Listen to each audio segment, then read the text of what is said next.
Hello दोस्तों, कैसे हैं आप लोग। उम्मीद करता हूँ आप सभी लोग ठीक होंगे। तो दोस्तों, आज हम क्लास 10 केमिस्ट्री का पहला चैप्टर पढ़ने वाले हैं जिसका नाम है chemical reactions and equations. Okay, तो चलिए शुरू करते हैं। ओके, तो गाइस, इस चैप्टर को शुरू करने से पहले मैं आपको कुछ बातें बताना चाहूँगा। ठीक है, जैसे अब हमारे आसपास ऐसे बहुत सारे केमिकल रिएक्शंस होते रहते हैं। ठीक है, जबकि हमारे शरीर के अंदर ही ऐसे रिएक्शंस होते हैं। ठीक है, होप आपको पता होगा। ठीक है, अभी आप सभी को पता ही होगा कि देखिए, एक मिनट। हाँ, आप सभी को पता होगा कि हमारे शरीर के अंदर HCl होता है, हाइड्रोक्लोरिक एसिड होती है, हाइड्रोक्लोरिक एसिड मौजूद होती है। इसका काम क्या है? बेसिकली हम जो खाना खाते हैं उसमें से कुछ भी जो गंदगी आई हो उस खाने के साथ, तो उसको हटाने का काम ये करती है। तो कभी कभी आप महसूस करते होंगे, आपको पेन होता है, जलन जैसी महसूस होती है, तो वो इसी के कारण होती है, HCl के कारण होती है। ठीक है, आपको पता होगा। तो बहुत सारे केमिकल रिएक्शंस के बारे में केमिस्ट्री के पॉइंट ऑफ व्यू से हम देखेंगे, बहुत सारे केमिकल रिएक्शंस को और उनके इक्वेशंस को, उनको कैसे लिखा जाता है। मैथ्स में आपने बहुत सारे इक्वेशंस पढ़े होंगे, है ना। मैथ्स के बहुत सारे इक्वेशंस पढ़े होंगे आपने, X square Y square, X square plus Y square, वो सारी चीज़ें, है ना। तो अब केमिस्ट्री को जो एलिमेंट्स हैं उनको भी इक्वेशन में कैसे लिखा जाता है, उनके रिएक्शंस, वो सारी चीज़ें हम इस चैप्टर में पढ़ने वाले हैं। ठीक है, चलिए शुरू करते हैं। So first of all introduction. Okay, तो यहाँ पर देखिए, जब भी केमिकल चेंज अकर होता है, जब भी केमिकल चेंज होता है, तब मैं कह सकता हूँ कि chemical reaction has taken place. ठीक है, तो केमिकल चेंज, फिजिकल चेंज के बारे में आप पढ़ चुके हो प्रीवियस क्लासेस में। ठीक है, तो जब भी केमिकल चेंज होता है तब मैं कह सकता हूँ केमिकल रिएक्शन हो चुका है। ठीक है, तो अब एक मिनट। ओके, तो अब आपके मन में एक सवाल आ रहा होगा कि केमिकल रिएक्शन होता क्या है। चलिए देखते हैं केमिकल रिएक्शन होता क्या है। देखिए, यहाँ पर देखिए, अब कुछ एग्जांपल्स गिवन है, जैसे milk is left at room temperature during summers.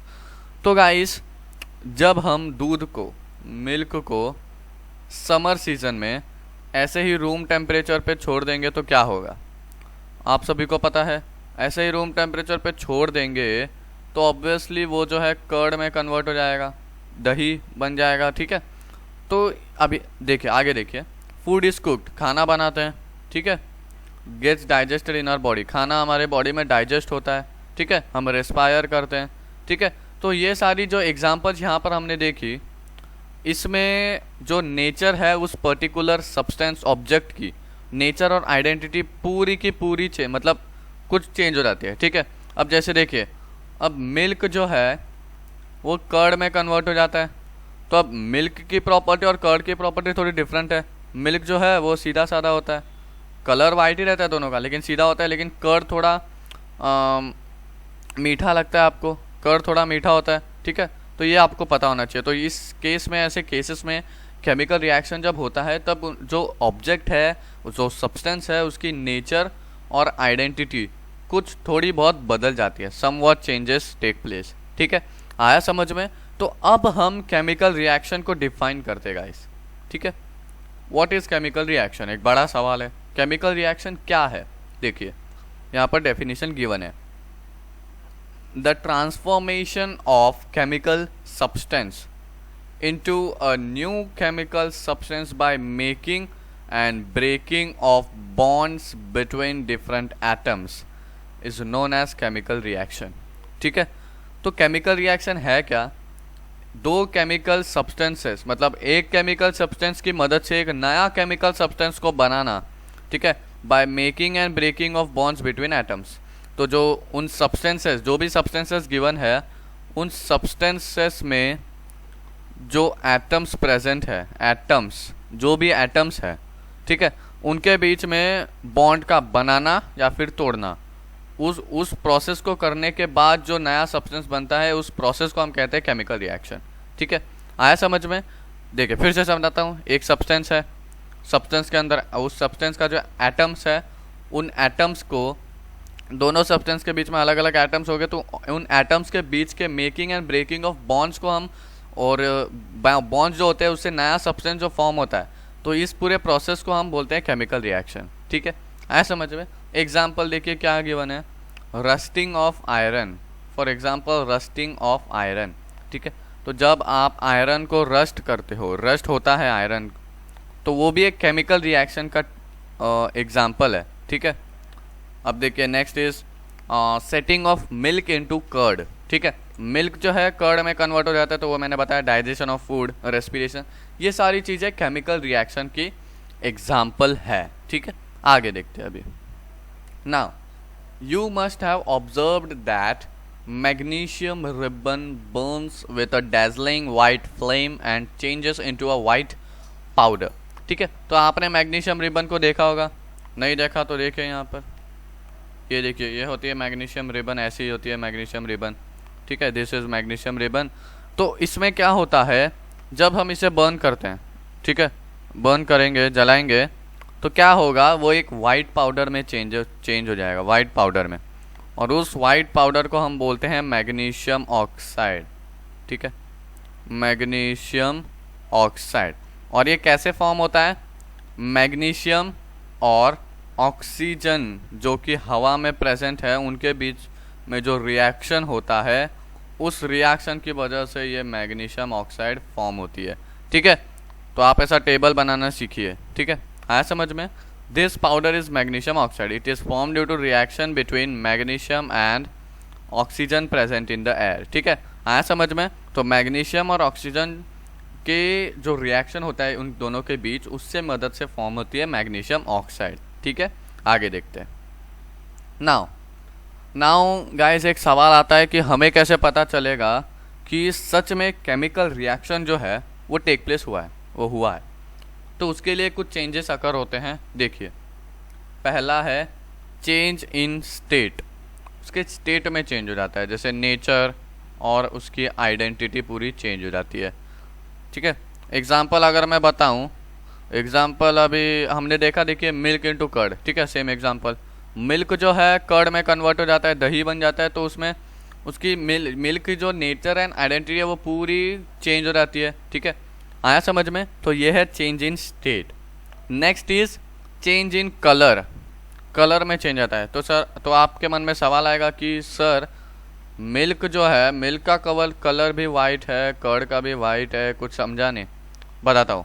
अभी देखिए, चेंज इन कलर का अगर मैं एक एग्जांपल दूं, तो अब मान लीजिए, ठीक है, मान लीजिए मेरे पास Fe का आयरन, मतलब आयरन के कुछ पीसेस हैं। ठीक है, और मैं उन्हें ब्लू कॉपर सल्फेट सॉल्यूशन में ऐड करूँगा। ठीक है, ब्लू कॉपर सल्फेट सॉल्यूशन में जब मैं उन्हें ऐड करूँगा, ठीक है, Fe के मेरे पास कुछ पीसेस हैं, पीसेस, आयरन के पीसेस हैं मेरे पास, उसको मैं जब इसमें ऐड करूँगा तो इसके जो सॉल्यूशन आएगा, जो पूरा सॉल्यूशन, इनको ऐड करने के बाद जो सॉल्यूशन बनेगा वो होगा ग्रीन कलर का हो जाएगा। तो इसमें जो है कलर चेंज हो रहा है गाइस, आ रहा है समझ में। तो ये एक एग्जांपल है, आप नोट डाउन कर लीजिए। Okay, please note down. बहुत ये मतलब इम्पोर्टेंट नहीं बोल सकता, लेकिन अच्छा है। ठीक है, कलर का अगर आपको मतलब कभी कभी पूछा जाता है, to determine whether a chemical reaction has taken place what changes occurred, तो आपको कभी कभी 5 मार्क के लिए आता है, तो आपको एग्जाम्पल के माध्यम से, एग्जाम्पल के साथ लिखना होता है, तो आपको ये एग्जाम्पल आप लिख सकते हो। ठीक है, आया समझ में। तो अब मैं आपका सवाल का जवाब देता हूँ कि मिल्क के केस में क्या होता है। तो गाइस, सिर्फ चेंज इन कलर एक ऐसा प्रॉपर्टी नहीं है to determine whether a chemical reaction has taken place. ठीक है, चेंज इन स्टेट है, ठीक है, चेंज इन टेम्परेचर है, इवोल्यूशन ऑफ गैस है, ये भी सारे चेंजेस हैं ना। तो मिल्क जब इसमें चेंज होता है तो सिर्फ चेंज इन कलर ही मत देखिए, और भी सारे देखिए। आया समझ में। इन चारों में, 4 या 5 जो भी है, 5 है बेसिकली, ठीक है, उन 5 में से जो भी एक होगा ना, मतलब केमिकल रिएक्शन टेक प्लेस हुआ है। ठीक है, अब इवोल्यूशन ऑफ गैस। अब देखिए, अब आप सभी लोग चाय पीते हो, टी, चाय पीते हो, उसके लिए क्या करता है, पहले तो हम कंटेनर लेंगे, उसमें थोड़ा वाटर डालेंगे, ठीक है, फिर शुगर ऐड करेंगे, मिल्क ऐड करेंगे, जो भी करेंगे, ठीक है, फिर हम गैस को जब ऑन करेंगे, फिर हम गैस को ऑन करेंगे, ठीक है, तो हीट इवॉल्व होती है, फिर उसकी मदद से यहाँ गैस आ जाता है, ठीक है, तो गैस इवॉल्व होता है। तो इस समय भी जो है केमिकल रिएक्शन टेक प्लेस होता है। कैसे? अब देखिए, टी बनाते समय आप मिल्क ऐड करते हो, शुगर ऐड करते हो, चाय पत्ती बनाते हो, ठीक है, ऐड करते हो, ठीक है। तो उस समय क्या होता है, जो और H2O भी लेते हो ना, वाटर भी लेते हो, तो वाटर का कलर जो है वो समवॉट ग्रे है, ठीक है। और अगर मैं चाय बनाते हो तो वो थोड़ा रेडिश ब्राउन होता है ना। तो पूरा कलर चेंज हो रहा है ना गाइस। तो इसका मतलब मैं कह सकता हूँ ना chemical reaction has taken place, change in colour भी तो एक प्रॉपर्टी है, ठीक है। आ रहा है समझ में? तो उसकी मदद से मैं ये कह सकता हूँ कि chemical reaction has taken place. Okay, तो ये एक एग्जांपल है, आप लिख सकते हो, ठीक है। Evolution of change in temperature, तो टेम्परेचर में भी चेंज आता है ना इस केस में, टी के केस में, तो ये आप लिख सकते हो, ठीक है। आया समझ में? तो गाइस यहाँ पर आप एक और ऐड कर दीजिए, फॉर्मेशन ऑफ प्रेसिपिटेट, ठीक है। एक और जो प्रॉपर्टी है वो है फॉर्मेशन ऑफ प्रेसिपिटेट। अब ये प्रेसिपिटेट क्या है? इनसॉल्युबल सॉल्ट, ठीक है। आपको आगे चलकर पता चलेगा, प्रेसिपिटेशन रिएक्शन हम पढ़ने वाले हैं, तो आपको उस केस में पता चल जाएगा, ठीक है। आगे देखते हैं गाइस। अब देखिए, as we observe the changes around us, we can see that there is a large variety of chemical reactions taking place around us, ठीक है। तो हम अपने आसपास देखते हैं कि हमारे आसपास बहुत सारे केमिकल रिएक्शंस जो है वो टेक प्लेस करते हैं, ठीक है। तो हम इस चैप्टर में बहुत सारे टाइप्स पढ़ने वाले हैं केमिकल रिएक्शंस के, ठीक है। So in this chapter we are going to study various types of chemical reactions and their symbolic representations, ठीक है। और उनको सिंबल में कैसे रिप्रेजेंटेशन किया जाता है, इक्वेशन, वो सारी चीज़ें हम इस चैप्टर में पढ़ने वाले हैं, ठीक है।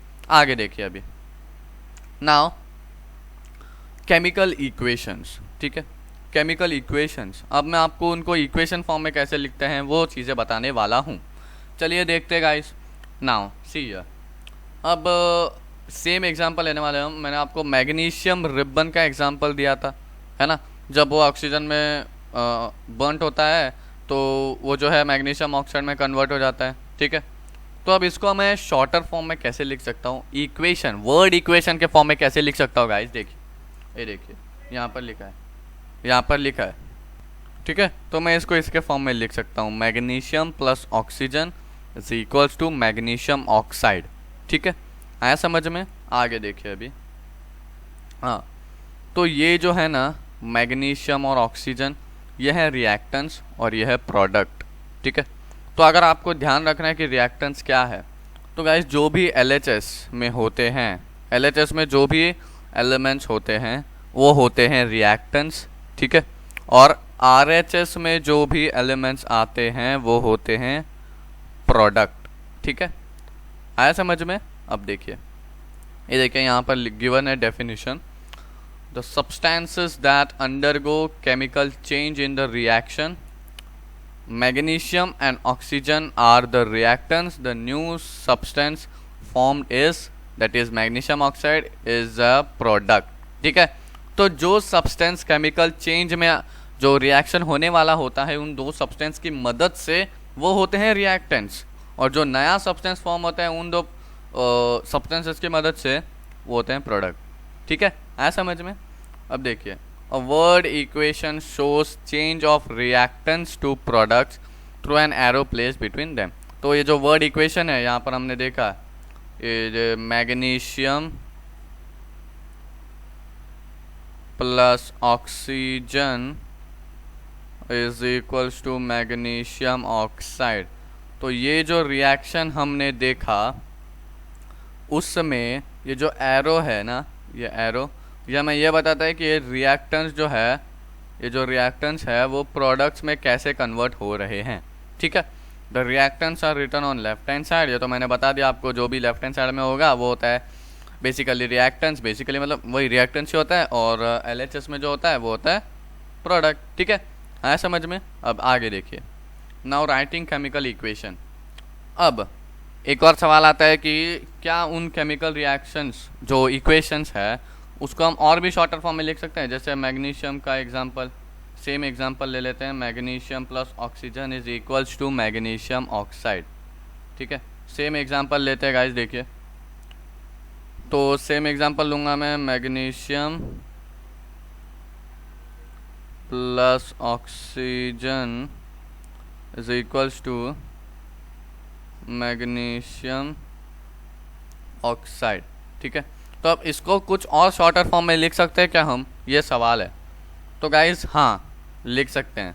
अगर आप मैग्नीशियम ऑक्सीजन और मैग्नीशियम ऑक्साइड का जो ओरिजिनल फार्मूला है उसको अगर याद करोगे तो आप लिख सकते हो। जैसे क्या है वो देखिए, Mg, मैग्नीशियम को शॉर्ट फॉर्म में क्या लिखा जाता है, Mg लिखा जाता है। ऑक्सीजन को क्या लिखा जाता है, O2 लिखा जाता है। मैग्नीशियम ऑक्साइड मतलब उन दोनों को कंबाइन करेंगे तो वो हो जाएगा MgO। ठीक है, तो वही लिखा गया है यहाँ पर।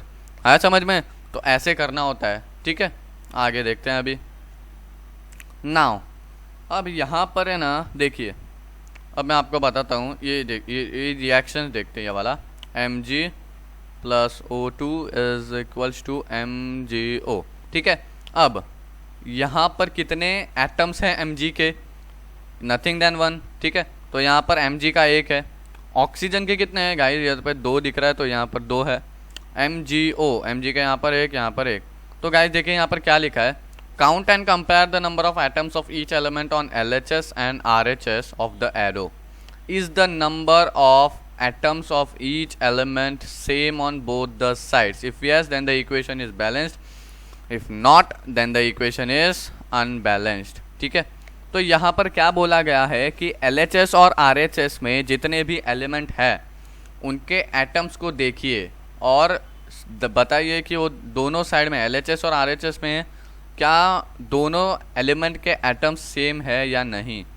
तो यहाँ पर Mg का 1 एटम है, यहाँ पर भी मैग्नीशियम का 1 एटम है, यहाँ पर ऑक्सीजन के 2 है लेकिन यहाँ पर ऑक्सीजन का 1 ही है। तो इसका मतलब ये जो इक्वेशन है ये अनबैलेंस्ड है। ठीक है, तो ये जो इक्वेशन हो गया ये हो गया अनबैलेंस्ड केमिकल इक्वेशन। ठीक है, आया समझ में? तो यहाँ पर यही गिवन है, such a chemical equation skeletal chemical equation, या फिर इसे स्केलेटल केमिकल इक्वेशन भी कहा जाता है। ठीक है, तो यहाँ पर देखिए जो बर्निंग ऑफ मैग्नीशियम था वो एक स्केलेटल केमिकल इक्वेशन था। ठीक है, आगे देखते हैं। Next is balanced chemical equations. अब ये बहुत इंपॉर्टेंट कंसेप्ट है। देखिए अब इससे पहले आप law of conservation of mass को रिकॉल कीजिए। हमने law of conservation of mass में क्या देखा था कि ये जो मास है वो इट कांट बी क्रिएटेड, हम उसे बना नहीं सकते, nor we can destroy it, nor it can be destroyed. ठीक है, तो हम उसे डिस्ट्रॉय भी नहीं कर सकते, बना भी नहीं सकते। ठीक है, तो यही है। देखिए मास can neither be created nor destroyed in a chemical reaction. तो केमिकल रिएक्शन में मास को हम बना भी नहीं सकते और डिस्ट्रॉय भी नहीं कर सकते। ठीक है, तो मतलब क्या है, total mass of elements present in product of a chemical reaction has to be equal to total mass of elements present in the reactants। मतलब क्या बोला गया है कि अब देखिए ये LHS है और यहाँ पर RHS है। ठीक है, यहाँ पर मतलब बेसिकली रिएक्टेंट्स होते हैं, यहाँ पर प्रोडक्ट होएगा। तो रिएक्टेंट्स में जो एलिमेंट्स है उनके जो एटम्स है उसको RHS में जो एलिमेंट्स हैं और उनके एटम्स को, ये दोनों एटम्स इक्वल होने चाहिए। ठीक है, आ रहा है समझ में? तो जितने एटम्स LHS में प्रेजेंट है उस स्पेसिफिक एलिमेंट के, उतने ही एटम्स RHS में प्रेजेंट होने चाहिए उस स्पेसिफिक एलिमेंट के। ठीक है, आया समझ में? तो हम कह सकते हैं कि जो इक्वेशन है वो इक्वेशन बैलेंस्ड है। ठीक है, otherwise it is what, unbalanced और स्केलेटल। ये तो हमने पिछले स्लाइड में देखा। ठीक है, आया समझ में? तो अब हम देखते हैं कि अगर इक्वेशन अनबैलेंस्ड है तो हम उसे बैलेंस कैसे करें। ये मैं इस सवाल का जवाब अब मैं आपको देने वाला हूँ। ठीक है, चलिए देखते हैं। अब देखिए यहाँ पर हमें एक इक्वेशन गिवन है। ठीक है, देखिए zinc plus sulphuric acid is equal to zinc sulphate plus hydrogen. तो अब पहले तो इसको शॉर्टर फॉर्म में लिख दूँ, zinc Zn plus H2SO4 sulphuric acid यानी H2SO4, फिर इसको जिंक सल्फेट मतलब ZnSO4 प्लस हाइड्रोजन यानी H2। ठीक है, तो अब इसको शॉर्टर फॉर्म में लिख दिया। अब हमें देखना है कि ये जो एलिमेंट्स है और एलिमेंट्स के atoms LHS is equals to RHS और नॉट। तो चलिए देखते हैं गाइस। तो यहाँ पर मैं पहले तो LHS लिखता हूँ। ठीक है, और यहाँ पर RHS मतलब left hand side right hand side. LHS में एलिमेंट्स है Zn मतलब जिंक, फिर हाइड्रोजन H, ठीक है, सल्फेट और sulphur sorry S, oxygen O। अब देखिए RHS में भी सेम है, सेम ही होने वाला है वैसे, कोई ज़रूरत नहीं है बोलने की, ठीक है। अब Zn के कितने एलिमेंट्स हैं LHS में? एक है, तो यहाँ पर एक। हाइड्रोजन के दो है, सल्फर का एक है, ऑक्सीजन का 4 है। अब RHS में Zn के 1 है, सल्फर के कितने 1 है, तो यहाँ पर ये सल्फर 1, ठीक है। ऑक्सीजन के 4 है, तो यहाँ पर भी ऑक्सीजन के 4 है, और हाइड्रोजन के यहाँ पर हाँ 2 है, तो 2। तो यहाँ पर Zn के LHS में भी एक है, RHS में भी एक है, हाइड्रोजन के LHS में भी 2 है, RHS में भी 2 है, 1 1 4 4। तो यहाँ पर हम देख पा रहे हैं कि LHS is already equals to RHS, है ना। तो इसका मतलब ये जो इक्वेशन है वो ऑलरेडी बैलेंस्ड है। आया समझ में? It is a balanced equation. तो अब मैं आपको ऐसा इक्वेशन देता हूँ जो कि बैलेंस नहीं है, ठीक है, और हमें उसे बैलेंस करना है। अब मैं ऐसा इक्वेशन आपके सामने ला रहा हूँ, देखिए स्क्रीन पर। अब देखिए ये वर्ड इक्वेशन है, आया समझ में? अब ये देखिए, अब ये बैलेंस इक्वेशन नहीं है, आपको मतलब इक्वेशन को देख के पता चला है। अब यहाँ पर Fe का एक एलिमेंट है और यहाँ पर 3 है, देख पा रहे हो? तो इसका मतलब ये बैलेंस नहीं है। तो अभी इसे बैलेंस करना होगा, चलिए देखते। पहले तो मैं LHS लिखूँगा, LHS और यहाँ पर RHS, ठीक है। तो देखना पड़ेगा LHS जो है RHS के इक्वल है कि नहीं। तो LHS में कौन सा एलिमेंट है? Fe आयरन है, फिर हाइड्रोजन है और ऑक्सीजन है। RHS में क्या है? सेम है, मतलब सेम ही होने वाले। तो Fe के LHS में 1 एलिमेंट एटम है सॉरी, और RHS में 3 है। हाइड्रोजन के LHS में देखिए कितने, 1 है, ठीक है, सॉरी 2 एटम्स प्रेजेंट है हाइड्रोजन के, और RHS में भी यहाँ पर 2 है, H2 है ना, O2 नहीं है, H2 है, ठीक है। तो यहाँ पर 2। अब ऑक्सीजन की बात करूँ तो LHS में 1 है और RHS में तो 4 प्रेजेंट है भाई, 1 और 4। तो यहाँ पर आप देख पा रहे हो कि ये क्या, not equal, it is equal but it is also not equal. तो Fe के आयरन, Fe के एटम्स और ऑक्सीजन के एटम्स जो है इक्वल नहीं है, तो हमें इसको इक्वल बनाने होंगे। तो यहाँ पर अगर मैं 3 ऐड करूँ, मल्टीप्लाई करूँगा तो 1 × 3 इज इक्वल्स टू 3, तो ये इक्वल हो जाएगा।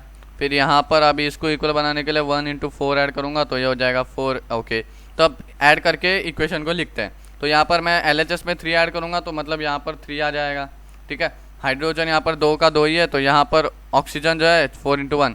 LHS में मुझे यहाँ पर 4 ऐड करना पड़ेगा यहाँ पर, ठीक है, और यहाँ पर तो 4 ऑलरेडी है। तो गाइस यहाँ पर एक कन्फ्यूजन आ गया फिर से। तो अगर इसको मैं 4 ऐड करूँगा तो ये 4 × 2 = 8, तो हाइड्रोजन के एटम्स जो LHS में हो जाएंगे वो हो जाएंगे 8, लेकिन यहाँ पर तो फिर 2 हो जाएंगे। तो ये फिर से क्या हो गया सर, ये क्या हो गया? तो अभी यहाँ पर हमें फिर से, यहाँ पर मैं 4 ऐड करूँ तो 4 × 2 = 8, तो यहाँ पर 4 × 2 करना पड़ेगा विच इज़ इक्वल्स टू 8। तो अभी ये बैलेंस इक्वेशन हो गया। देखिए 3Fe + 4, 1 मिनट, हाँ देखिए,